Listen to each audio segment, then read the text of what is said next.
इस वीडियो में दोस्तों preamble of the Indian constitution के बारे में बात करेंगे। बड़ा चैप्टर है, इसलिए इसको दो पार्ट्स में बनाना पड़ेगा। ये पार्ट 1 है। शुरू करने से पहले फ्रेंड्स, आई होप आपने एक 6th एडिशन की किताब अपने सामने खोल रखी है, उसकी हार्ड कॉपी खोल के इस चीज को साथ में पढ़ें मेरे साथ। मैं आपको एक एक चीज समझाऊंगा।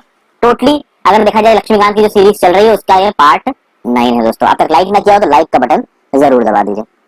अभी देखिए है क्या दोस्तों कि केवल भारत का संविधान ऐसा नहीं है जिसमें एक प्रियम्बल है, अमेरिका के संविधान में भी प्रियम्बल है और भी बहुत सी कंट्रीज हैं जिनके संविधानों में प्रियम्बल है। तो उसको देखते हुए इंडिया ने भी अपने संविधान में प्रियम्बल डाला है। अब preamble actually basically it is an introduction to the constitution. आगे कॉन्स्टिट्यूशन में क्या लिखा होने वाला है इसके बारे में एक अच्छा गेस हम लोग प्रियम्बल से कर सकते हैं। जैसे कि एन.ए. पालखीवाला करके एक एमिनेंट ज्यूरिस्ट थे, अगर आप किताब पढ़ पा रहे हैं तो आप देख पाएंगे। उन्होंने बोला कि preamble is the identity card of the constitution. तो ये कॉन्स्टिट्यूशन एक्चुअली में क्या है ये उस प्रियम्बल से मालूम पड़ेगा। ये प्रियम्बल को बनाया कैसे गया इसको तो मैं पहले आपको बता चुका हूं कि भाई ऑब्जेक्टिव्स रेजोल्यूशन था। ओके, ऑब्जेक्टिव्स रेजोल्यूशन को पास कराया था कॉन्स्टिट्यूएंट असेंबली में। किसने? पंडित जवाहरलाल नेहरू जी ने। एक बात और यहाँ पे इंपॉर्टेंट हो जाती है कि इस ऑब्जेक्टिव रेजोल्यूशन को कब इंट्रोड्यूस किया गया था और कब इसको अडॉप्ट किया गया। तो देखिए हमारे पहले प्रधानमंत्री नेहरू जी ने, हालांकि वो जिस समय उन्होंने इसको इंट्रोड्यूस किया था उस समय वो प्रधानमंत्री नहीं थे, तो नेहरू जी ने 13 दिसंबर 1946 को, जब हमारा देश आजाद नहीं हुआ था, उस समय पे इंट्रोड्यूस किया, मूव किया इस ऑब्जेक्टिव रेजोल्यूशन को हमारी कॉन्स्टिट्यूएंट असेंबली में। और बाद में कॉन्स्टिट्यूएंट असेंबली ने वोटिंग करके इस ऑब्जेक्टिव रेजोल्यूशन को पास किया, अडॉप्ट किया 22 जनवरी 1947 को। तो हमारा देश आजाद नहीं हुआ था लेकिन हमें पता था आजाद होने वाला है, तो 22 जनवरी 1947 को ही कॉन्स्टिट्यूएंट असेंबली ने बोल दिया कि हम अपने संविधान को इस ऑब्जेक्टिव रेजोल्यूशन के हिसाब से ही बनाएंगे। ओके, और इस ऑब्जेक्टिव रेजोल्यूशन का जो मॉडिफाइड वर्जन है वो है आपका प्रियम्बल। प्रियम्बल क्या है? ये आपके सामने प्रियम्बल। प्रियम्बल को दोस्तों 42nd अमेंडमेंट एक्ट 1976 के थ्रू बदला गया है, जिसके थ्रू सोशलिस्ट, सेक्युलर और इंटीग्रिटी नाम के वर्ड को जोड़ा गया है। तो सोशलिस्ट, सेक्युलर ये वर्ड और इंटीग्रिटी वर्ड, ये तीनों वर्ड्स आपके 42nd अमेंडमेंट एक्ट 1976 के थ्रू जोड़े गए हैं। अब ये टेक्स्ट देख लीजिए दोस्तों, प्रियम्बल का ये टेक्स्ट इंपॉर्टेंट है, पता होना चाहिए आपको। क्यों पता होना चाहिए ये भी बताता हूँ, यूपीएससी मेंस में क्वेश्चन आ सकता है। पढ़ते हैं। We the people of India have solemnly resolved to constitute India. अब देखिए we the people of India यानी कि हम जो कि पीपल है इस देश के जो नागरिक हैं, उन्होंने ये रिजॉल्व किया है कि इंडिया को एक sovereign, socialist, secular, democratic Republic बनाया जाएगा। तो भैया देखिए संविधान का आइडेंटिटी कार्ड है ये प्रियम्बल, और संविधान के आइडेंटिटी कार्ड में ही लिखा है कि हमारे देश के नागरिक ये सोlemnly रिजॉल्व कर रहे हैं। यानी कि हमारे कॉन्स्टिट्यूशन की पावर कहां से आती है? हमारे देश के नागरिकों से आती है। तो अल्टीमेट पावर कहां है? अल्टीमेट पावर लोग, देश के लोगों के पास। And to secure to all its citizens justice, social, economic and political, liberty of thought, expression, belief, faith and worship, equality of status and of opportunity and to promote among all, fraternity, assuring the dignity of the individual and unity and integrity of the nation। इसके पहले UPSC mains में कई बार सवाल आ चुका है। UPSC mains में preamble के words को बेस बना के आपसे सवाल पूछा जा सकता है। आपसे बोला जा सकता है कि what type of justice are mentioned in the preamble and what they mean in the real world scenario। इस तरीके के सवाल बन सकते हैं दोस्तों। तो अगर मान लीजिए जस्टिस से रिलेटेड सवाल बनता है प्रियम्बल के कंटेक्स्ट में, तो आपको सोशल जस्टिस अलग से एक्सप्लेन करना पड़ेगा, इकोनॉमिक जस्टिस अलग से एक्सप्लेन करना पड़ेगा, पॉलिटिकल जस्टिस अलग से एक्सप्लेन करना पड़ेगा। इसलिए ये टेक्स्ट अगर आप याद रख लें तो बेटर रहेगा। Justice, social, economic and political, तो liberty of thought, expression, belief, faith and worship, equality of status and of opportunity and to promote among them all, fraternity, assuring the dignity of the individual and the unity and integrity of the nation. ये अगर text इतना अगर आप याद कर लो दोस्तों तो काफी मदद दे सकता है आपको इतना टेक्स्ट अगर आप याद कर लो। किसी मेंस के एग्जाम में भी आप इसको जीएस पेपर 1 में जहां पे स्टैटिक सवाल पूछे जाते हैं उसमें अगर ये एक दो लाइनें आप चेप दोगे तो आपका आंसर को एक डेप्थ मिलेगी। फिर आगे लिखा है in our constituent assembly this 26th day of November 1949 do hereby adopt, enact and give to ourselves this constitution। तो यानी कॉन्स्टिट्यूशन का अडॉप्ट कब किया गया? 26 नवंबर 1949 का। ये याद रखिएगा, पीसीएस में बहुत वन लाइनर क्वेश्चन पूछे जाते हैं कि भाई हमारे देश के संविधान को कब अडॉप्ट किया गया? तो 26 नवंबर 1949 को अडॉप्ट किया गया। अब आप आगे किताब में देखोगे दोस्तों तो बात कर रखी है इंग्रेडिएंट्स ऑफ द प्रियम्बल। जैसे होता है ना खाने में मसाले होते हैं, इंग्रेडिएंट्स होते हैं, इसके इंग्रेडिएंट क्या है? 4 इंपॉर्टेंट इंग्रेडिएंट है। पहला है source of the authority of the constitution. तो जैसा कि मैंने आपको शुरू में बताया दोस्तों, हमारे संविधान में जो कुछ भी लिखा है उसकी अथॉरिटी का सोर्स आता है लोगों से। क्योंकि यहाँ पे हमने देखा प्रियम्बल में क्या लिखा हुआ है, we the people of India having solemnly resolved to constitute India into, यानी हम इस देश के लोगों ने ये रिजॉल्व किया है कि हम अपने संविधान को sovereign, socialist, secular, democratic Republic बनाएंगे। तो सोर्स ऑफ अथॉरिटी क्या है? तो हमारे देश के लोग। दूसरा, हमारा देश के संविधान का नेचर क्या है? तो भाई नेचर में यहाँ देखिए नेचर है भाई सोवरेन, यानी हम किसी आउटसाइड इन्फ्लुएंस में नहीं है, अपने डिसीजन हम खुद लेते हैं। उसके बाद आती है सोशलिस्ट। तो सोशलिस्ट में प्राइवेट ओनरशिप थोड़ी कम है, ठीक है ना, लोगों के लिए सरकार आगे बढ़ चढ़ के काम करेगी। सोशलिस्ट का क्या मतलब है ये भी समझाऊंगा आपको। फिर सेक्युलर, सेक्युलर मतलब धर्मनिरपेक्ष है, किसी एक धर्म को वरीयता नहीं दी जाती, किसी एक धर्म को इंपॉर्टेंस नहीं दिया जाता है। फिर ये सेक्युलर है, तो सोशलिस्ट सोवरेन, सोशलिस्ट सेक्युलर हो गया। और फिर आता है डेमोक्रेटिक, तो डेमोक्रेटिक मतलब सबको हक है, सबका बराबर का हक है। और रिपब्लिकन, रिपब्लिकन यानी कि जो हमारा हेड ऑफ स्टेट है उसको चुना गया है, ना कि वो कोई मोनार्च या किसी स्पेशल प्रिविलेज के थ्रू आया गया हो। तो ये इंपॉर्टेंट चीजें हैं आज की वीडियो में दोस्तों, मैं यही आपको समझाने वाला हूँ। फिर अगर अगला बात की जाए नेचर तक, आज की वीडियो में बात करेंगे। अगली वीडियो में बात करेंगे हम लोग ऑब्जेक्टिव्स ऑफ द कॉन्स्टिट्यूशन की। तो ऑब्जेक्टिव्स ऑफ द कॉन्स्टिट्यूशन में क्या आता है भाई, कि जस्टिस होना चाहिए। और जस्टिस आप देखोगे दोस्तों तो सोशल, इकोनॉमिक, पॉलिटिकल तीनों होता है। तो जस्टिस होना चाहिए, फिर लिबर्टी होनी चाहिए, तो सोचने की लिबर्टी, अपने आप को एक्सप्रेस करने की लिबर्टी, अपने फेथ की लिबर्टी, बिलीफ की लिबर्टी, पूजा करने की लिबर्टी, लेकिन आपकी लिबर्टी किसी दूसरे के लिए प्रॉब्लम क्रिएट ना करे, ऐसे भी बहुत से प्रावधान है। फिर इक्वालिटी होनी चाहिए, तो भैया सबको स्टेटस की इक्वालिटी हो, सबको अपॉर्चुनिटी की इक्वालिटी हो। और फिर फाइनली फ्रेटर्निटी होनी चाहिए। फ्रेटर्निटी कहने का मतलब है भाईचारा, और साथ साथ एक आदमी दूसरे इंसान की डिग्निटी का ध्यान रखे, क्योंकि जब एक आदमी दूसरे इंसान की डिग्निटी का ध्यान रखेगा तो दोनों के बीच में भाईचारा होगा, तब यूनिटी और इंटीग्रिटी ज्यादा होगी नेशन की। तो भैया अगर एक धर्म दूसरे धर्म की इज्जत नहीं कर रहा और आपस में लड़ रहे हैं तो यूनिटी इंटीग्रिटी तो हो नहीं सकती। फिर अगली जो चीज है हमारे कॉन्स्टिट्यूशन के इंग्रेडिएंट्स में, वो है डेट ऑफ अडॉप्शन। तो भैया date of adoption of the constitution, तो ये आपको पता है दोस्तों, फाइनली जो पूरी तरीके से संविधान लागू हुआ था वो हुआ था 26 जनवरी 1950 को। लेकिन हमारे कॉन्स्टिट्यूशन में सिग्नेचर पड़ गए थे कब, 26 नवंबर 1949 को, और बहुत सारे प्रोविजंस इस 26 नवंबर 1949 को लागू हो गए।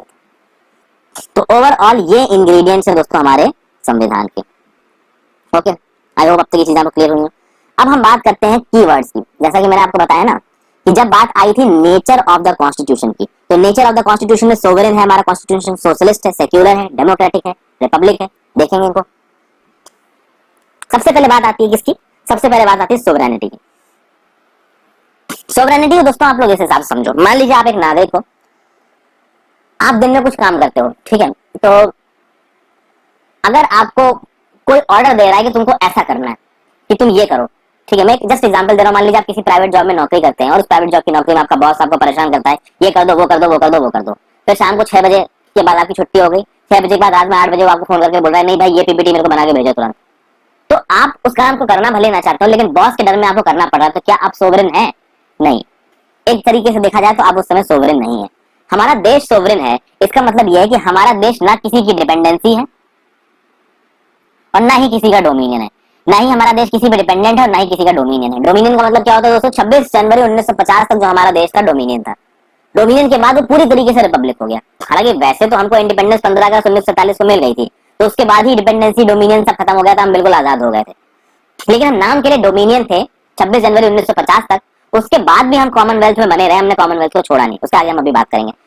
तो सोवरेन का मतलब होता है कि हम एक इंडिपेंडेंट स्टेट हैं, ना हम किसी के डोमिनियन है, ना हम किसी की डिपेंडेंसी, हम किसी भी चीज में किसी पे डिपेंडेंट नहीं है। ओके, और हम किसी को रिपोर्ट नहीं करते। डोमिनियन का मतलब क्या हो गया, डोमिनियन देखिए कुछ इस तरीके से होता है दोस्तों कि मान लीजिए एक कंट्री हेड पे, मान लीजिए इंग्लैंड हेड पे, और इंग्लैंड के नीचे बहुत सी और कंट्रीज है। अब उन कंट्रीज को सेल्फ रूल तो दिया गया है, बट कुछ चीजों में उनको जाके अपने मालिक से परमिशन लेनी पड़ेगी, इंग्लैंड से परमिशन लेनी पड़ेगी, इसको बोला जाता है डोमिनियन में। तो पहले डोमिनियन स्टेटस मांग रही थी इंडियन नेशनल कांग्रेस, पहले Indian national Congress self rule मान रही थी, डोमिनियन स्टेटस मांग रही थी। यानी वो कह रही थी कि हमें इंटरनली सेल्फ रूल करने दीजिए, बाहर की चीज हम जो भी करेंगे वो आपसे बात करेंगे, लेकिन वो भी नहीं दिया ब्रिटिश सरकार ने। तो बाद में बोला कंप्लीट इंडिपेंडेंस, कोई डोमिनियन नहीं। तो आई होप आपको डोमिनियन का मतलब समझ में आया हो। अब देखिए यहाँ पे देखिए, इंडियन इंडिपेंडेंस एक्ट 1947 जब पास हुआ दोस्तों, उससे पहले हम लोग डिपेंडेंसी थे ब्रिटिश एम्पायर के, मतलब एक तरीके से आप कह सकते हो कि हम लोग ब्रिटिशर्स के गुलाम थे। 15 अगस्त से लेके 26 जनवरी तक हम लोग डोमिनियन रहे, ठीक है, ब्रिटिश कॉमनवेल्थ कॉम्बिनेशन पे। हमारा डोमिनियन का स्टेटस खत्म हो गया 26 जनवरी 1950 को, लेकिन उसके बाद भी हमने कॉमनवेल्थ को नहीं छोड़ा, हम कॉमनवेल्थ के मेंबर रहे, ठीक है, बट हम डोमिनियन थे 15 अगस्त से 26 जनवरी 1950। 15 अगस्त से पहले हम लोग गुलाम थे, तो हम लोग डिपेंडेंसी थे। ये डिपेंडेंसी आप कह सकते हो कि गुलाम का एक बड़ा सा स्टैंडर्ड सा वर्ड है, ठीक है ना, अच्छा होता है ना वर्ड, तो वो है। और फिर 26 जनवरी 1950 के बाद हम डोमिनियन भी नहीं रहे। अच्छा एक और बात बताऊं आपको, इंडिया डोमिनियन नहीं रहा 26 जनवरी 1950 को जब हमारा संविधान लागू हुआ।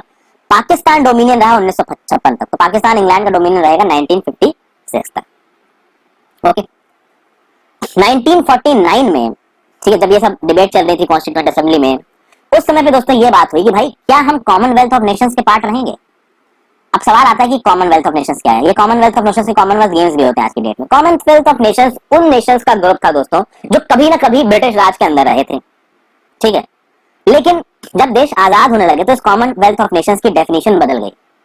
अब कॉमनवेल्थ ऑफ नेशंस में ये हो जाएगा कि भाई ये उन कंट्रीज की ग्रुपिंग है, उन कंट्रीज का ग्रुप है जो कभी ब्रिटिश गवर्नमेंट के गुलाम हुआ करते थे, लेकिन आज नहीं है। आज सब बराबर हैं, आज सब एक दूसरे की मदद करते हैं, दोनों में कल्चरल एक्सचेंजेस होते हैं, दोनों में एंटरटेनमेंट के एक्सचेंजेस होते हैं, जैसे कि गेम्स होते हैं दोस्तों, कॉमनवेल्थ गेम्स होते हैं। तो जब 1949 में कॉन्स्टिट्यूएंट असेंबली में बहस चल रही थी, बहुत सारे लोगों ने बोला कि हमको कॉमनवेल्थ ऑफ नेशंस का पार्ट रहना चाहिए। तो इसमें कुछ लोग डर गए कि भैया अभी अभी तो हमको ब्रिटिशर्स को आजादी मिली, आप फिर हमको गुलाम बनाना चाहते हो। तो यहाँ पे उनको एक बात क्लैरिफाई की गई। पंडित नेहरू जी ने 1949 में बोला कि भाई हमने पूर्ण स्वराज की प्लेज ली है और हमने अपनी कंप्लीट इंडिपेंडेंस ली है। अभी हम अगर इस कॉमनवेल्थ ऑफ नेशन को ज्वाइन करते हैं तो हम एक अलायंस बना रहे हैं कंट्री के साथ, हम एक कंट्री के साथ दोस्ती बना रहे हैं। तो इस अलायंस के हेड पे है ब्रिटेन, तो हम ब्रिटेन के गुलाम नहीं, हम ब्रिटेन के साथ दोस्ती बना रहे हैं।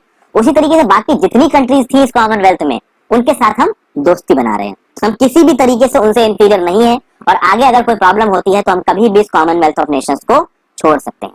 इसलिए डरने की बिल्कुल जरूरत नहीं है। कॉमनवेल्थ ऑफ नेशंस को ज्वाइन करके कहीं पे भी हम किसी के गुलाम नहीं है। हाँ, हम दोस्त जरूर हैं इनसे, तो हम ब्रिटेन से अपनी दोस्ती कर रहे हैं, एक अलायंस बना रहे हैं, ना कि उनकी गुलामी कर रहे हैं। और हम कभी भी इस कॉमनवेल्थ को छोड़ सकते हैं। तो पंडित नेहरू जी ने समझाया, सबको समझ में भी आया और फिर हम कॉमनवेल्थ ऑफ नेशंस के मेंबर रहे। वही कंसेप्ट है आपका यूनाइटेड नेशंस ऑर्गेनाइजेशन का। आपको पता है 1945 में सेकंड वर्ल्ड वॉर हुआ दोस्तों। जब फर्स्ट वर्ल्ड वॉर खत्म हुआ तो लीग ऑफ नेशंस बना था। लीग ऑफ नेशंस इफेक्टिव नहीं हुआ अपने काम करने में, वो इफेक्टिव नहीं हुआ। उसके बाद आप देखेंगे जर्मनी में हिटलर का राज हुआ, हिटलर उठा और फिर भैया सेकंड वर्ल्ड वॉर छिड़ गया। कहते हैं कि अगर लीग ऑफ नेशंस इफेक्टिव होता, सारे देश मिल बांट के काम करने की कोशिश होते, तो ऐसी कंडीशंस ही नहीं बनती जर्मनी में कि हिटलर इतना उठ पाता और सेकंड वर्ल्ड वॉर होता। इस लीग ऑफ नेशंस ने इफेक्टिवली काम नहीं किया। इंग्लैंड फ्रांस जैसी कंट्रीज का दबदबा रहा उसमें, जर्मनी को बहुत दबाया गया, जर्मनी के नागरिकों में रोष आ गया, हिटलर को मौका मिला और सेकंड वर्ल्ड वॉर छिड़ गया। तो ये लीग ऑफ नेशंस की गलती थी। लीग ऑफ नेशंस इनएफिशिएंट था, इसलिए बाद में यूनाइटेड नेशंस ऑर्गेनाइजेशन बनाया गया 1945 में। और ये बोला गया कि भाई इसको एफिशिएंट रहना है, आगे कोई ऐसा वॉर ना हो, इस चीज में यूनाइटेड नेशंस ऑर्गेनाइजेशन एक मेजर रोल प्ले करेगा। तो यहाँ पे ये भी बोला जा रहा है कि भाई इंडिया यूएनओ का मेंबर बना 1945 में, पर यूएनओ का मेंबर बनके किसी भी तरीके से इंडिया अपनी सोवरेनिटी को नहीं छोड़ रहा है, वो बस एक अलायंस बना रहा है यूएनओ के बाकी मेंबर्स के साथ। नीचे समझ आएगी दोस्तों। फिर इंडिया को जब सोवरेनिटी मिली, सोवरेनिटी का मतलब यह है कि इंडिया आगे आने वाले समय में किसी बाहर की टेरिटरी को अपनी टेरिटरी बना सकता है। यानी कि जैसे फॉर एग्जांपल सिक्किम, तो Sikkim became a part of India, ठीक है। तो सोवरेन होने का मतलब है कि किसी बाहर की टेरिटरी को अपनी टेरिटरी बना सकता है और अपनी किसी टेरिटरी को बाहर की कंट्री की टेरिटरी को दे सकता है। तो लैंड बॉर्डर एग्रीमेंट हुआ था बांग्लादेश के साथ, उसमें बहुत सारे कॉन्क्लेव्स को इंटरचेंज किया गया था। तो बांग्लादेश से कुछ कॉन्क्लेव्स अपनी तरफ लिए गए थे और हमारी तरफ से कुछ कॉन्क्लेव्स बांग्लादेश की तरफ दिए गए थे। तो ये एक एग्जाम्पल है सोवरेनिटी का। इस लैंड बाउंड्री एग्रीमेंट में first schedule of the Indian constitution को अमेंड किया गया था। कौन से कॉन्स्टिट्यूशन अमेंडमेंट एक्ट से? 100th कॉन्स्टिट्यूशन अमेंडमेंट एक्ट से। ठीक है दोस्तों, तो ये कुछ चीजें आपको पता चली। आई होप आपको जो कुछ भी मैं समझा रहा हूँ समझ में आ रहा हो दोस्तों। एक कमेंट डाल दीजिएगा जितने भी लोग देख रहे हैं, ठीक है। थैंक यू करके, फिर मुझसे लगेगा कि आपको कुछ समझ में आया है। कुछ डाउट हो वो भी आप नीचे कमेंट सेक्शन में लिख सकते हैं। जितना हो सकेगा उतना मैं जवाब देने की कोशिश करूंगा दोस्तों। कभी कभी ऐसा होता है कि मैं सारे डाउट्स का जवाब नहीं दे पाता हूँ, बट आप समझ सकते हैं मेरे पास समय थोड़ा कम रहता है। फिर आगे बात करते हैं सोशलिस्ट की। देखिए सोशलिस्ट टर्म पहले हमारे संविधान में सीधे सीधे मेंशन नहीं था, खासकर हमारे प्रेम्बल में। सोशलिस्ट वर्ड हमारे प्रेम्बल में, लेकिन जब 42nd अमेंडमेंट एक्ट आया 1976 का, उस समय पे सोशलिस्ट वर्ड को जोड़ा गया। अब खास बात दोस्तों ये है कि 42nd अमेंडमेंट एक्ट 1976 लगभग इमरजेंसी के समय पे आया था। तो सोशलिस्ट वर्ड को भी इसके थ्रू जोड़ा गया और भाई सेक्युलर वर्ड को भी इसके थ्रू जोड़ा गया, इंटीग्रिटी को भी इसके थ्रू जोड़ा गया। अब इस बात पे आप कह सकते हैं कि बड़ा क्रिटिसिज्म हुआ इंडियन नेशनल कांग्रेस का कि भाई इमरजेंसी के समय पे आप ऐसे वर्ड्स जोड़ रहे हो। तो आगे जैसे जैसे हम लोग लक्ष्मीकांत बढ़ेंगे उस समय पे क्या हुआ था, एक न्यूट्रल पर्सपेक्टिव से हम लोग समझने की कोशिश करेंगे, ठीक है। हमारा काम क्या है कि देखिए एग्जाम्स के पर्सपेक्टिव से पढ़ना, किसी चीज को जज करना हमारा काम नहीं है। तो जितना ज्यादा न्यूट्रल तरीके से हो सकता है उतना न्यूट्रल तरीके से मैं आपको चीजों को बताऊंगा। सोशलिस्ट को समझते दोस्तों। तो सोशलिस्ट कंटेंट हमारे संविधान में क्या 42nd अमेंडमेंट एक्ट 1976 से पहले था? बिल्कुल था दोस्तों। Directive principles of state policy के बहुत से आर्टिकल्स इसी सोशलिस्ट पैटर्न को फॉलो करते हैं। लेकिन इस सोशलिस्ट पैटर्न को 42nd अमेंडमेंट एक्ट के बाद सोशलिस्ट वर्ड प्रेम्बल में डाल के बिल्कुल एक्सप्लिसिट कर दिया गया, सामने सामने दिखा दिया गया। अच्छा, इस सोशलिस्ट पैटर्न को एस्टैब्लिश करने के लिए एक आबादी सेशन हुआ था 1955 में कांग्रेस का। उस 1955 के आबादी सेशन में एक रेजोल्यूशन लिया था कांग्रेस ने। उस रेजोल्यूशन में बोला था कि भाई जो हमारा देश का एडमिनिस्ट्रेशन का पैटर्न होगा उसको हम लोग सोशलिस्ट रखेंगे। यानी कि जो प्रिंसिपल मीन्स ऑफ प्रोडक्शन है उनकी सोशल ओनरशिप रहेगी, यानी कि प्राइवेट ओनरशिप कम रहेगी, सोशल ओनरशिप ज्यादा रहेगी, ताकि हम इस देश की दौलत को इक्विटेबली बांट सके। यानी किसी एक के हाथ में वो दौलत कंसंट्रेट ना हो जाए। खासकर इन सब चीजों को इस सेंस में कहा गया था दोस्तों, क्योंकि बहुत सारे लैंड रिफॉर्म्स लिए गए थे हमारी आजादी के बाद। बड़े बड़े जमींदारों के पास बहुत ज्यादा लैंड थे, गरीब आदमी के पास कुछ भी नहीं था। तो एक प्रॉपर डिस्ट्रीब्यूशन की बात कही गई थी, इसलिए कहा गया था कि भाई सोशलिस्ट पैटर्न ऑफ कंट्रोल होगा। अगर सरकार को कहीं पे ये लगेगा कि किसी एक इंसान के पास दौलत ज्यादा आ रही है, इनइक्विटेबली दौलत उसने हथियार रखी है, तो उससे दौलत लेके बाकियों को दे भी सकते हैं। ऐसे बहुत से लैंड रिफॉर्म्स, जमींदारी रिफॉर्म्स सरकार ने किए थे उस समय पे। तो ये रेजोल्यूशन लिया था इंडियन नेशनल कांग्रेस ने 1955 वाले अपने आबादी सेशन में। अच्छा, जब सोशलिज्म की बात आती है ना दोस्तों, यहाँ पे आपको समझना पड़ेगा दुनिया भर में बहुत अलग अलग तरीके का सोशलिज्म है। हमारे देश में जो सोशलिज्म है वो है डेमोक्रेटिक सोशलिज्म, यानी कि हमारे देश में दूसरों को देने के लिए जो दौलत है, जो रिसोर्सेज, उनका सेंट्रलाइज्ड कंट्रोल हो सकता है, लेकिन इसका मतलब ये नहीं है कि हमारे यहाँ पे प्राइवेट कंट्रोल होगा ही नहीं। कम्युनिस्टिक सोशलिज्म में क्या होता है? कम्युनिस्टिक सोशलिज्म में होता है कि सब कुछ सरकार का है, सब कुछ सेंट्रल गवर्नमेंट। जैसे चाइना की जब शुरुआत हुई तो that was basically communistic socialism. Russia की शुरुआत हुई तो वो कम्युनिस्टिक सोशलिज्म हो गया। आज की डेट में नॉर्थ कोरिया का जो गवर्नेंस सिस्टम है ना, पूरा का पूरा कम्युनिस्टिक सोशलिज्म का है। चाइना, रशिया आज की डेट में कम्युनिस्टिक सोशलिज्म नहीं रह गए हैं दोस्तों, क्योंकि यहाँ पे प्राइवेट ओनरशिप आ रही है। लेकिन नॉर्थ कोरिया में आज की डेट में आप कह सकते हो एक तरीके से कम्युनिस्टिक सोशलिज्म ही चल रहा है, सब कुछ वहाँ स्टेट के हाथ में। मतलब जितने भी मीन्स ऑफ प्रोडक्शन है, डिस्ट्रीब्यूशन है, हर चीज का नेशनलाइजेशन है, पब्लिक प्राइवेट प्रॉपर्टी है ही नहीं। लेकिन अब चाइना, रशिया, हर जगह पे सोशलिज्म के मायने डाइल्यूट हो चुके हैं। इंडिया में जो सोशलिज्म है वो डेमोक्रेटिक सोशलिज्म है, यानी कि जो जरूरी चीजें हैं लोगों के लिए, उन जरूरी चीजों पे सरकार कंट्रोल कर सकती है और लोगों में इक्विटेबली बांट सकती है। लेकिन देश प्रोग्रेस करे उसके लिए प्राइवेट ओनरशिप अलाउड है, इनोवेशन अलाउड है। तो ये हमारा वर्जन है सोशलिज्म का, डेमोक्रेटिक सोशलिज्म। तो डेमोक्रेटिक सोशलिज्म का काम क्या है भैया? पॉवर्टी को खत्म करना है, इग्नोरेंस को खत्म करना है, डिजीज, इनइक्वालिटी ऑफ अपॉर्चुनिटी को खत्म करना है। ये सब चीजें इसमें बोली गई हैं। यहाँ पे इंदिरा गांधी जी ने एक बार बोला भी था कि देखिए हमारा जो सोशलिज्म है वो दुनिया के सोशलिज्म से अलग है। हम उन सेक्टर्स को नेशनलाइज करेंगे, उन सेक्टर्स पे स्टेट का, सेंट्रल का कंट्रोल करेंगे जहां हमको लग रहा है कि कंट्रोल करना जरूरी है। जहां पे कंट्रोल करना जरूरी नहीं है वहां हम नहीं करेंगे। जैसे आज की डेट में भी दोस्तों अब न्यूक्लियर रिसर्च से रिलेटेड जो सेक्टर है वो नेशनलाइज्ड है इंडिया में। ओके, उसमें किसी और को आना अलाउड नहीं है। तो नेशनलिज्म हम वहां करेंगे जहां हमको सही लगेगा, जहां हमको समय सही नहीं लगेगा वहां पे हम प्राइवेट चीजों को लेके आएंगे। ओके दोस्तों, फिर आप आगे देखोगे न्यू इकोनॉमिक पॉलिसी 1991 की जब आई, ठीक है, जब आपका लिबरलाइजेशन, प्राइवेटाइजेशन, ग्लोबलाइजेशन हुआ, उस समय पे नेशनलाइजेशन और ये जो सोशलिज्म वाला कंसेप्ट था इंडिया का वो काफी डायलेट हुआ, काफी प्राइवेट इन्वेस्टमेंट को अलाउ किया गया, हमारे मार्केट को दुनिया भर के लिए खोल दिया गया। लेकिन फिर भी सोशलिज्म पूरी तरीके से डायल्यूट नहीं हुआ दोस्तों। आज की डेट में भी सरकार अगर चाहे, उसको लगता है कि नेशनल इंटरेस्ट में किसी एक मीन्स को पूरी तरीके से गवर्नमेंट कंट्रोल के अंदर लाने की जरूरत है तो सरकार कर सकती है। ठीक है, आगे चलते हैं, सेक्युलर की बात करेंगे दोस्तों। सेक्युलर को भी 42nd अमेंडमेंट एक्ट से जोड़ा गया था दोस्तों, और सुप्रीम कोर्ट ने 1974 में बोला कि भले ही दोस्तों हमारे देश में सेक्युलर नाम का शब्द सीधे सीधे मेंशन ना हो, क्योंकि ये 1976 में आया है, लेकिन हमारा देश के जो कॉन्स्टिट्यूशन मेकर्स थे वो इस देश को सेक्युलर बनाना चाहते थे। ये आपको देखेगा राइट टू रिलीजियस फ्रीडम जो आर्टिकल 25 से 28 है उसमें देखने को, यानी कि किसी एक पर्टिकुलर रिलीजन को हमारे स्टेट का रिलीजन नहीं बनाया गया है। ओके, इसको कुछ दूसरी तरीके से आपको समझने की जरूरत है। देखिए 3 तरीके के स्टेट्स होते हैं दोस्तों। एक होता है एथिस्टिक स्टेट। एथिस्टिक स्टेट का मतलब क्या है? एथिस्ट, एंटी रिलीजन, हम किसी रिलीजन को मानते ही नहीं है। दूसरा है थियोक्रेटिक स्टेट। थियोक्रेटिक स्टेट यानी कि हमारा एक वन इंपॉर्टेंट रिलीजन है। तो भैया आप पाकिस्तान में चले जाइए, बांग्लादेश में चले जाइए तो इस्लाम इंपॉर्टेंट रिलीजन है, म्यांमार चले जाएंगे तो बौद्ध धर्म इंपॉर्टेंट रिलीजन हो जाता है। और वहीं पे एक तरफ आता है सेक्युलर स्टेट। सेक्युलर स्टेट ये बोलता है कि कोई एक रिलीजन इंपॉर्टेंट नहीं है, हम रिलीजन के मामले में न्यूट्रल हैं। इंडिया का जो सेक्युलरिज्म है वो क्या बोलता है? इंडिया का सेक्युलरिज्म बोलता है कि भाई हम सारे रिलीजन्स को बराबर का हक देते हैं, हमारी नजरों में सारे रिलीजन्स बराबर हैं, और हम किसी को अगर बेनिफिट देंगे तो इक्विटेबल तरीके से बेनिफिट देंगे। और हम इस बात का भी ध्यान रखेंगे कि कोई एक रिलीजन दूसरे इंसान को परेशान ना करे। तो हमारे संविधान में साफ साफ लिखा हुआ है कि रिलीजियस डिनोमिनेशन, रिलीजियस चीजों को बढ़ावा देने के लिए आप किसी से टैक्स नहीं ले सकते। अगर आपकी रिलीजियस प्रैक्टिसेस किसी और को जेन्युइनली डिस्टर्ब कर सकती हैं तो आपकी रिलीजियस प्रैक्टिसेस को रोका जा सकता है। इसके बहुत से एग्जांपल मैंने पहले बताए हैं, आगे भी बताऊंगा दोस्तों। तो जो इंडियन कॉन्स्टिट्यूशन है ना में जो सेक्युलरिज्म है ना, वो secularism is a positive concept of secularism, यानी कि हम सारे रिलीजन्स की इज्जत करते हैं, हम सारे रिलीजन्स को इक्विटेबल बेनिफिट देंगे, और अगर कोई एक रिलीजन दूसरे रिलीजन के इंसान को परेशान कर रहा है जेन्युइनली तो उस एक्टिविटी को हम रोकेंगे। ये बोला गया है आर्टिकल 25 से 28 में, सीधे सीधे ये बात लिखी गई है। इसको एक प्रॉपर तरीके से डेसिफर करना, इन्फर करना, ये हमारी जुडिशरी का काम है। ये सेक्युलरिज्म है। तो 25 से 28 जब पहुंचेंगे तब देखेंगे। फिर आती है डेमोक्रेटिक पॉलिटी। तो भैया हमारे प्रेमबल में डेमोक्रेटिक नाम के शब्द का जिक्र है। ओके, देखते हैं भाई ये क्या है ये डेमोक्रेसी। डेमोक्रेसी फ्रेंड्स देखिए 2 तरीके की होती है, एक होती है डायरेक्ट डेमोक्रेसी, एक होती है इनडायरेक्ट डेमोक्रेसी। थोड़ा बहुत आइडिया मैंने आपको पहले दिया है।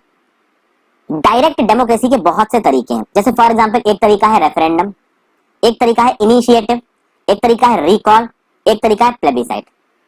चारों तरीके बताता हूं। तो देखिए प्लेबिसाइड में क्या होता है दोस्तों, प्लेबिसाइड में मान लीजिए किसी एक जगह में लोगों को ये चुनना हो कि वो कहां रहना चाहते हैं। ज्यादातर बाउंड्री डिस्प्यूट्स को सॉल्व करने के लिए प्लेबिसाइड का इस्तेमाल किया जाता है। तो मान लीजिए किसी एक जगह पे वोटिंग पड़ी और उस वोटिंग में एक इंसान ने बोला कि हम इधर रहेंगे, हो गया था ना, एक बार नेहरू जी ने बोल दिया था कि हम प्लेबिसाइड कराएंगे कश्मीर में, तो सरदार पटेल जी ने बोला कि नहीं प्लेबिसाइड नहीं कराना चाहिए, गलत है, और रशिया ने उस डिसीजन को वेटो कर दिया यूनाइटेड नेशंस की सिक्योरिटी काउंसिल में, क्योंकि रशिया के साथ हमारे अच्छे रिलेशन है। तो प्लेबिसाइड बेसिकली होता है कि किसी एक जगह पे वोटिंग कराई जाएगी और उस वोटिंग में वहां के लोग बोल देते हैं कि हम इस साइड पे रहना चाहते हैं, तो वो चीज मान ली जाएगी, तो इसको डायरेक्ट डेमोक्रेसी कहा जाता है। फिर रेफरेंडम, रेफरेंडम में मान लीजिए कोई एक पॉलिटिकल डिसीजन लेना है, तो पॉलिटिकल डिसीजन को लेने के लिए उसे लोगों के सामने रख दिया जाएगा और लोगों से बोला जाएगा कि आप इस पे वोट करिए और आपके वोट के हिसाब से हम ये डिसाइड करेंगे कि पॉलिटिकल डिसीजन लेना है कि नहीं लेना है। तो रेफरेंडम एक ऐसा प्रोसीजर जहां पे प्रपोज्ड लेजिस्लेशन को लोगों के वोट के, लोगों के डायरेक्ट वोट के थ्रू साइन किया जाता है, लाया जाता है। फिर इनिशिएटिव क्या होता है, इनिशिएटिव में लोग खुद सरकार को यह रिक्वेस्ट कर सकते हैं कि लोग खुद एक लेजिस्लेचर को बनाएंगे, लेजिस्लेशन को बनाएंगे और फिर उसको सरकार के सामने रखेंगे कि आप इसको लागू करिए, तो इसको बोला जाता है इनिशिएटिव। और रिकॉल क्या होता है, रिकॉल में ये होता है कि मान लीजिए किसी एक ऑफिशियल को लोगों ने इलेक्ट करके प्लेस ऑफ पावर में बैठाया है और अगर वो ऑफिशियल सही से काम नहीं कर रहा है तो लोग अपना वोट डाल के उस ऑफिसर को वापस निकाल सकते हैं, कह सकते हैं कि भैया इसके टर्म को खत्म होने से पहले इसको इसकी गद्दी से हटाओ क्योंकि ये अपना काम ठीक से नहीं कर रहा है। तो ये होती है डायरेक्ट डेमोक्रेसी। और डायरेक्ट डेमोक्रेसी भाई पढ़े लिखे देशों में हो सकती है, तो स्विट्जरलैंड में डायरेक्ट डेमोक्रेसी सक्सेसफुल है क्योंकि वहां पे इतनी टेक्नोलॉजी है कि भैया लोग सीधे सीधे वोट डाल देते हैं किसी एक इश्यू पे, लोग कम है पढ़े लिखे हैं। इंडिया में डायरेक्ट डेमोक्रेसी काम नहीं कर सकती, तो इंडिया में काम करती है भाई रिप्रेजेंटेटिव डेमोक्रेसी। ठीक है दोस्तों, तो इंडिया वाला क्या है, इंडिया है रिप्रेजेंटेटिव डेमोक्रेसी। तो भाई जो इनडायरेक्ट डेमोक्रेसी होती है, ये इनडायरेक्ट डेमोक्रेसी भाई होगी आपकी दो तरीकों की। इनडायरेक्ट डेमोक्रेसी में पार्लियामेंट्री डेमोक्रेसी हो सकती है, प्रेसिडेंशियल डेमोक्रेसी होती है, और यहाँ पे जो मैं इनडायरेक्ट डेमोक्रेसी कह रहा हूँ दोस्तों, ये एक्चुअली में है रिप्रेजेंटेटिव डेमोक्रेसी। तो डायरेक्ट डेमोक्रेसी में सीधे लोगों ने पार्टिसिपेट किया, और इनडायरेक्ट डेमोक्रेसी जिसको रिप्रेजेंटेटिव डेमोक्रेसी बोला गया, मतलब लोगों ने वोट डाल के अपने रिप्रेजेंटेटिव्स को चुना और वो रिप्रेजेंटेटिव्स उनके बिहाफ पे नियम कानून बनाएंगे। तो ये जो इनडायरेक्ट डेमोक्रेसी है या रिप्रेजेंटेटिव डेमोक्रेसी है, ये दो तरीके की है। एक तो है भाई पार्लियामेंट्री और एक है प्रेसिडेंशियल। तो यूएसए में प्रेसिडेंशियल है, इंडिया में है आपकी पार्लियामेंट्री। ओके, पार्लियामेंट्री डेमोक्रेसी के कुछ आपको मैं एग्जांपल्स बता चुका हूं, जैसे कि मैंने आपको बताया है कि पार्लियामेंट्री डेमोक्रेसी में लेजिस्लेचर होता है, एग्जीक्यूटिव होता है, वो एग्जीक्यूटिव उसी लेजिस्लेचर से ही चुनता है, वो एग्जीक्यूटिव जो भी डिसीजन लेगा उसके लिए वो लेजिस्लेचर को रिस्पॉन्सिबल रहेगा। तो बहुत सी और चीजें होती है डेमोक्रेसीज में कि भैया यूनिवर्सल एडल्ट फ्रेंचाइज होगी, हर कोई वोट डाल सकता है, समय समय पे इलेक्शंस होंगे, जुडिशरी की इंडिपेंडेंस होगी, जैसे कि हमारे यहाँ पे देखिए लेजिस्लेचर भी है, एग्जीक्यूटिव भी है और जुडिशरी भी है, किसी तरीके का कोई डिस्क्रिमिनेशन नहीं होगा, डेमोक्रेसी को प्रॉपर तरीके से माना जाएगा। जैसे हमारे प्रेम्बल में डेमोक्रेटिक शब्द लिखा हुआ है, और हमारे प्रेम्बल में जो डेमोक्रेटिक शब्द है उसमें पॉलिटिकल डेमोक्रेसी भी है, इकोनॉमिक डेमोक्रेसी भी है, सोशल डेमोक्रेसी भी है। तो देखिए पॉलिटिकल डेमोक्रेसी तो पूरी तरीके से फॉलो हो रही है, पर इकोनॉमिक डेमोक्रेसी की हालत हमारे देश में थोड़ी खराब है, इनइक्वालिटी बहुत ज्यादा है, और सोशल डेमोक्रेसी की तरफ हम लोग थोड़ा थोड़ा बढ़ रहे हैं। बहुत से स्टेप्स है हमारे, आर्टिकल 15 देख लीजिए, आर्टिकल 16 देख लीजिए, जहाँ पर रिजर्वेशन का प्रावधान है वो इस सोशल डेमोक्रेसी को लाने के लिए किया गया है। इकोनॉमिक डेमोक्रेसी को लाने के लिए सीधे सीधे प्रावधान करे तो बहुत से गए हैं, बट ये सक्सेसफुल नहीं है। आज के माइग्रेंट के इशू को देख के आप ये समझ सकते हो। आगे धीरे धीरे समझाऊंगा दोस्तों आपको। अब देखिए बी आर अम्बेडकर जी ने 25 नवंबर 1949 में जब कॉन्स्टिट्यूएंट असेंबली में बहस चली तो उन्होंने बोला, देखिए पॉलिटिकल डेमोक्रेसी, सोशल डेमोक्रेसी और इकोनॉमिक डेमोक्रेसी ये सब आपस में एक दूसरे के साथ इंटरकनेक्टेड है। अगर सोशल डेमोक्रेसी नहीं है तो पॉलिटिकल डेमोक्रेसी नहीं हो सकती, ठीक है, अगर पॉलिटिकल डेमोक्रेसी नहीं है तो सोशल डेमोक्रेसी नहीं हो सकती। उसी तरीके से हमारे अम्बेडकर जी ने यह भी बोला कि लिबर्टी, इक्वालिटी, फ्रेटर्निटी एक दूसरे के साथ एसोसिएटेड है। अगर लिबर्टी नहीं है तो इक्वालिटी नहीं हो सकती, अगर इक्वालिटी नहीं है तो लिबर्टी नहीं हो सकती।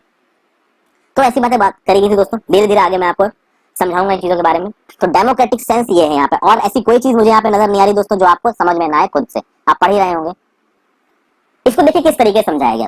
अगर आप लिबर्टी और इक्वालिटी की बात करते हैं मान लीजिए, ठीक है, तो मान लीजिए इक्वालिटी नहीं है और आपने लिबर्टी दे दी, इक्वालिटी नहीं है तो लिबर्टी दे दी, तो लिबर्टी में होगा क्या कि कुछ ग्रुप्स बहुत पावरफुल निकल के आएंगे और वो नीचे के जो कमजोर ग्रुप्स हैं, वीक ग्रुप्स हैं, उनको दबाएंगे। तो अगर इक्वालिटी नहीं है, लिबर्टी है, तो पावरफुल ग्रुप्स उभरेंगे, वीक ग्रुप्स उभरेंगे और पावरफुल ग्रुप्स वीक ग्रुप्स को दबाएंगे। दूसरा, मान लीजिए कि अगर लिबर्टी नहीं है और इक्वालिटी है तो भाई इंडिविजुअल इनिशिएटिव खत्म हो जाएगा, यानी कि कोई एक ऐसा पर्सन होगा जिसके अंदर मान लीजिए कोई एक्स्ट्रा ऑर्डिनरी टैलेंट है, तो जबरदस्ती उस एक्स्ट्रा ऑर्डिनरी टैलेंट वाले इंसान को एक फुद्दू इंसान के साथ मिलकर चलना पड़ेगा, उसके बराबर होना पड़ेगा। तो टैलेंट को उभारने की भी जरूरत है, क्योंकि इन्हीं टैलेंट के दम पे हमारा देश आगे बढ़ता है। इसीलिए दोनों चीजें साथ में होनी जरूरी है, फ्रेटर्निटी भी साथ में होनी जरूरी है। लिबर्टी इक्वालिटी नहीं तो फ्रेटर्निटी तो वैसे ही नहीं हो सकती। आगे बात करते हैं, यहाँ पे ज्यादा समय लगाने का फायदा नहीं है दोस्तों, क्योंकि और भी बहुत सी चीजें एक्सप्लेन करनी है। फिर बात करते हैं रिपब्लिक की। रिपब्लिक का मतलब सीधे सीधे दोस्तों ये होता है कि भैया आपका जो हेड ऑफ द स्टेट है वो है इलेक्टेड, ना कि पहले से ही फिक्स है कि कौन है। तो भाई डेमोक्रेटिक पॉलिटी दो तरीके की होती है, एक होती है मोनार्की, आज की डेट में इंग्लैंड में भी मोनार्की है, और एक होती है रिपब्लिक। मोनार्की मतलब एक खानदान का इंसान गद्दी पे बैठेगा, तो आज की डेट में भी इंग्लैंड में किंग और क्वीन होते हैं, हालांकि उनके पास रियल पॉलिटिकल पावर नहीं है, वहां पे रियल पॉलिटिकल पावर वहां के प्राइम मिनिस्टर के पास ही है इंग्लैंड में, लेकिन फिर है भी वो मोनार्की, क्योंकि वहां के जो हेड ऑफ स्टेट है वो भाई एक खानदान के हैं, तो किंग और क्वीन है। इंडिया में क्या है, नहीं रिपब्लिक है, तो श्री रामनाथ कोविंद जी है भाई हमारे प्रेसिडेंट है, इलेक्ट होके आए हैं, भले ही इनडायरेक्ट इलेक्शन हुआ है बट इलेक्ट होके आए हैं, तो हम है रिपब्लिक। ओके दोस्तों, तो हमारे यहाँ पे इंडिया में किसी भी तरीके की हेरिडिटरी पोजीशन नहीं है, लेकिन मोनार्की में एक हेरिडिटरी पोजीशन होती है। यूएसए में भी किसी तरीके की कोई हेरिडिटरी पोजीशन नहीं है, उनका जो प्रेसिडेंट है हमेशा सेलेक्ट होता है, बट उनकी जो डेमोक्रेसी है वो प्रेसिडेंशियल डेमोक्रेसी है, हमारे यहाँ पे पार्लियामेंट्री है। ओके दोस्तों, तो ये होता है रिपब्लिक, मतलब हेड ऑफ द स्टेट को चुना गया हो। दूसरा रिपब्लिक के दो मतलब और बताए यहाँ पे लक्ष्मीकांत जी ने। एक रिपब्लिक का मतलब बोला है कि पॉलिटिकल सोवरेनिटी और जो रियल पावर है उस पावर को आप लोगों के हाथ में दो, पीपल के हाथ में दो, किसी एक सिंगल पर्सन या किंग के हाथ में आप उस पावर को नहीं दे सकते, क्योंकि किसी एक सिंगल पर्सन किंग के हाथ में पावर को दे दोगे तो वो डिक्टेटरशिप हो जाएगी। तो रिपब्लिक मतलब पॉलिटिकल, लोगों के political power is in the hands of people, तो इन लोगों के पास यह हक है कि 5 साल बाद ये वोट में सरकार को हटा सकते हैं। और फिर रिपब्लिक का दूसरा मतलब है कि किसी भी तरीके की कोई प्रिविलेज्ड क्लास आज की डेट में हमारी इंडियन सोसाइटी में नहीं है। तो पहले के समय पे होता था ना, राज्य रजवाड़े, कुछ नहीं है, आज के डेट में सब बराबर हैं। There is absence of any privileged class, और जितने भी पब्लिक ऑफिसेज हैं उन पब्लिक ऑफिसेज में लोग इनडिस्क्रिमिनेट तरीके से कंटेस्ट कर सकते हैं, आ सकते हैं। तो भाई यूपीएससी का एग्जाम निकलता है बिना किसी प्रिविलेज के, सबको अलाउ है, जो भी भारत का सिटीजन है कि वो उनको एग्जाम को दे सकता है। यहाँ पे रिजर्वेशन को कंसीडर मत करिए दोस्तों, चूंकि रिजर्वेशन दिया गया था उन लोगों को बाकी लोगों के बराबर लाने के लिए जो पहले से डिस्क्रिमिनेटेड थे, डिसएडवांटेज थे। तो भाई हमारा देश जब आजाद हुआ, ठीक है, तो रिजर्वेशन के प्रावधान को रखना बहुत जरूरी था, क्योंकि एक ग्रुप ऐसा था जो हर तरीके से दबा हुआ था और दूसरा ग्रुप थोड़ा इन्फ्लुएंशियल था। तो इस इन्फ्लुएंशियल ग्रुप के सामने ये जो दबा हुआ ग्रुप है वो डिसएडवांटेज में ना चला जाए, इसलिए इनको कुछ प्रिविलेजेस दिए। तो उन प्रिविलेजेस को आप इस रिपब्लिक वाले प्रिविलेजेस के साथ कंपेयर नहीं कर सकते। ये रिपब्लिक वाले प्रिविलेजेस हिस्टोरिकल प्रिविलेजेस है कि भाई राजा रजवाड़े हुआ करते थे, प्रिंस हुआ करते थे, ठीक है, तो उनको स्पेसिफिकली एक जगह का राजा बना दिया जाता था। उस तरीके का कोई भी प्रिविलेज इंडिया में नहीं है दोस्तों। तो यहाँ पे मैं अपने लेक्चर को खत्म कर रहा हूं दोस्तों। आगे हम लोग बात करेंगे जस्टिस की, तो जस्टिस के बाद लिबर्टी, इक्वलिटी, फ्रेटर्निटी, इन सब चीजों की बात करेंगे। फिर हम बात करेंगे सिग्निफिकेंस क्या है प्रेमबल का, प्रेमबल हमारे संविधान का पार्ट है नहीं है, इस पे क्या बहस हुई है हिस्ट्री में, और हमारे प्रेमबल को अमेंड किया जा सकता है या नहीं किया जा सकता। तो thank you for watching this video friends. I hope आपको ये वीडियोस पसंद आ रही हो। अपने रिव्यूज को कमेंट सेक्शन में लगातार छोड़ते रहें और जितना हो सके इन वीडियोस को अपने दोस्तों के साथ